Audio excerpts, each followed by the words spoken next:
បាទសួស្តីបងបងតើបងបងឥឡូវនេះខ្ញុំកំពុងតែនៅក្នុងជាមួយនឹងរថយន្ត BYD Silas NSX ចត្រា Silas NSX ខ្ញុំធ្លាប់ថតបង្ហាញរូបរាងខាងក្រៅឬក៏បងបងឃើញច្រើននៅជាមួយនឹងរូបរាងអញ្ចឹងណាតែឡែកថ្ងៃនេះគឺខ្ញុំបង្ហាញជាមួយនឹង option ខាងក្នុងហើយជាពិសេសនៅក្នុង setting តែតាមនៅក្នុង setting Silas NSX យើងមានfunction អីខ្លះឬក៏ option យើងអាចដូរបានអីខ្លះអញ្ចឹងណាចឹងពេលដែលបងចូលក្នុង setting មកទី1យើងមាន ambient light យើងដូរពណ៌ភ្លើង dim បានបាទហើយកម្រិតពន្លឺហើយយើងអាចសេរីភ្លើង dim តាមហ្នឹងអានេះ whole front រៀងទីតាំងដែលយើងចង់កំណត់ថាយើងចង់ឲ្យភ្លឺខាងមុខខាងក្រោយឬក៏ក្នុងឡានពេញទៅ dynamic color នេះយើងអាចសេរី color ខ្លួនឯងបានហើយអានេះយើងមុខងារដែលថា synth music ពេលដែលយើងចាក់ចម្រៀងអីវាញាក់តាមភ្លេងអញ្ចឹងទៅ Ethereal line នេះ daytime ហើយបើ intelligent high beam control នេះតាក់ទងទៅនឹងភ្លើង auto code pha អញ្ចឹងពេលដែលយើងបើកពេលយប់យើងបើក pha អីវានឹង auto តម្លាក់ code មកវិញករណីមានឡានគេមកពីខាងមុខអញ្ចឹងណា code test line នេះភ្លើងពេលដែលយើងឈប់ចេញពីឡានចូលឡានអញ្ចឹងទៅប្រហែលវិនាទីឲ្យលុតទៅយើងកំណត់ក្នុងនឹងបានខាងក្រោមមកយើងមាន lock បាទ lock នេះកំណត់កម្ពស់បាទទ្វារខាងក្រោយអញ្ចឹងយើងអាច set 80តាមដែលបងចង់បាន window នេះក៏ដូចគ្នាយើងមាន auto window close after lock អីចឹងទៅទាំងអស់ហ្នឹងសិតតែជាមុខងារហើយនេះ auto close window in rain នេះអញ្ចឹងវាមាន sensor កាលណាបងជិះផ្លិចបិទណាតម្លាក់កញ្ចក់អីចឹងទៅហើយចៃដន្យមានភ្លៀងមានអីតែនិយាយទៅមិនបាច់តែភ្លៀងតែមានខ្ទាតទឹកឬក៏ចាប់ sensor បានវានឹងបិទកញ្ចក់អូតូបាទ line lock នេះ auto lock driving ពេលយើងដាក់ D វា auto lock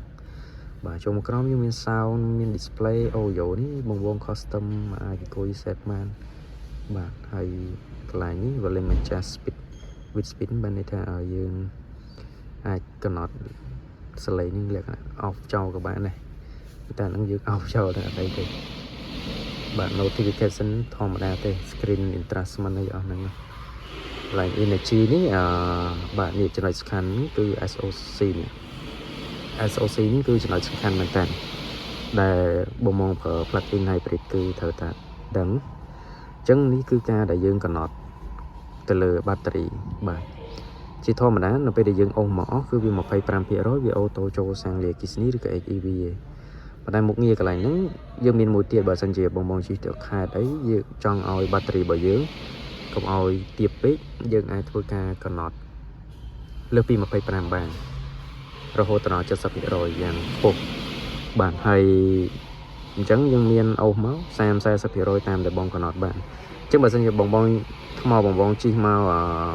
សាក់មកពេញបងកំណត់យក 40% ចឹងនៅពេលដែលបងជិះ EV mode ថ្មសល់ 40% វានឹងអូតូចូលមក HEV កន្លែងនេះវិញបាទ function ហ្នឹងគឺមក EV សាំងលក្ខិសនីបើសិនយើងយកអូតូវា 25% បើយើងយក sale មក sale យើងអាចកំណត់បានថាចង់ទៅប៉ុន្មាន 30 ឬក៏ 50 តាមដែលបងអាចធ្វើការ set បាន charging smart charging enable disable នេះតើតើនឹង port charging នេះបើបងយក enable បើន័យថាពេលដែលយើងកំពុងសាកហើយយើង lock LAN ចង់ដកអីតើ unlock អីចឹងទៅបើ disable អត់បញ្ហាទេដកពេលណាក៏បាន intelligent នេះនិយាយខ្លីបើសិនជាសាកថ្មអត់ពេញគឺដកអត់បានទេបាទអញ្ចឹងការកំណត់យើងមានប៉ុណ្ណឹង VTL នេះករណីយើងទាញភ្លើងប្រើមកវិញយើងចូលបើក function VTL មកអាចយកភ្លើងទៅប្រើវិញបានណា energy consumption history ក្នុងកម្រិតស៊ីសាំងស៊ីគិសនីយើងមើលក្នុងនឹងបាន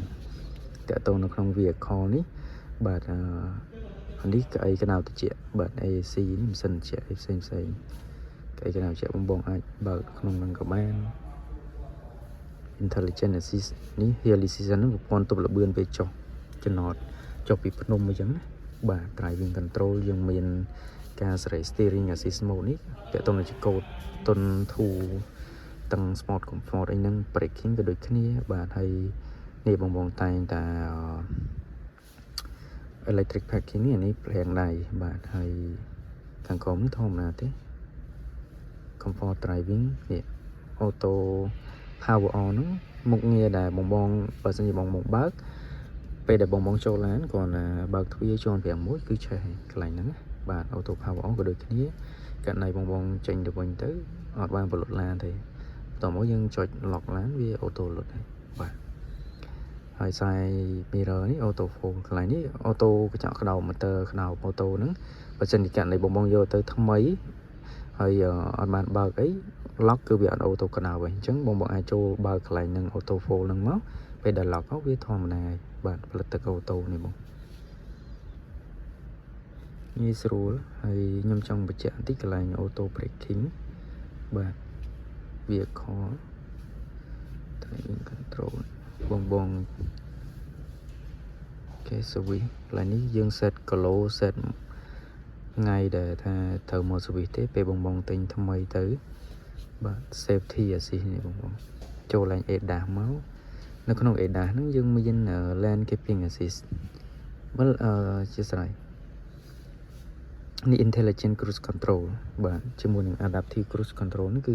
function ហ្នឹងមុខងារមួយគ្នាទេហើយបើ safety assist យើងមាន lane departure assist អញ្ចឹងកន្លែងហ្នឹងវាមាន warning បាទ alert ជាសញ្ញា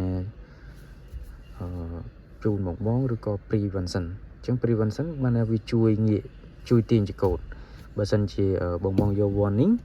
វាគ្រាន់តែ alert ទេតែបើយើងដាក់ prevention វាជួយទាញចកូតចូលកន្លងទៀតកន្លែងហ្នឹងណាបាទ lane departure assist ហ្នឹងបាទហើយមកក្រោមមកយើងមាន collision avoidance assistant យើងមានជា auto braking បាទ auto emergency braking គឺប្រាំង auto ហ្នឹងហើយបាទអញ្ចឹងយើងមកខាងក្រោមកន្លែងនេះមុខងារបិទបើកអញ្ចឹងបងអត់ចង់ប្រើចូលបិទកន្លែងហ្នឹងបានអញ្ចឹង auto brake វាអត់ដែរទេករណីបងប្រើក្នុងក្រុងអីខ្លាចវាប៉ះពាល់យើងចូលបិទកន្លែងហ្នឹងបានប៉ុន្តែបញ្ជាក់បិទហ្នឹងនៅពេលដែលបងបញ្ឆេះម៉ាស៊ីនឬក៏ start ម៉ាស៊ីនឡើងវិញវា auto បើកកន្លែងហ្នឹងហើយមកខាងក្រោម forward collision warning ចង់និយាយថាបើសិនបងបិទហ្មងគឺវាអត់ចាប់ទេអាហ្នឹងដូចថាអត់ដើរអញ្ចឹងហើយយើងអាចកំណត់ជាមួយនឹងការ alert បាន late medium ឬក៏ early late ហ្នឹងបើឆ្ងាយ medium ហ្នឹងមកល្មមបើ early ជាស្រ័យបើ early យើងឆ្ងាយបាទបើ medium មកល្មមអាហ្នឹងកំណត់ចម្ងាយដែលថាវា alert ឲ្យយើងតែបើ late នេះអាហ្នឹងគៀកមែនតើបានវា alert អញ្ចឹងបងអាចចូលកំណត់រយៈចម្ងាយតើម៉ានម៉ែត្របើវាចាប់ប្រព័ន្ធ auto brake ហ្នឹងបាទមកខាងក្រោមនេះប្រព័ន្ធចាប់ស្លាកសញ្ញាចរាចរណ៍បាទ speed limit warning ផ្សេងទាំងអស់ហ្នឹងអញ្ចឹងមកក្នុង setting គឺយើងមានមុខងារក៏ដូចជា function មួយចំនួនហ្នឹងបាទនេះសម្រាប់ថា C line unset បងទាំងគ្នាសម្រាប់ model ផ្សេងបងចង់ដឹងអាច comment បានខ្ញុំនឹងធ្វើជាវីដេអូក្នុង setting ហ្នឹងថាតើមានមុខងារអីខ្លះការប្រើការ set បែបម៉េចទៀតបាទអរគុណច្រើន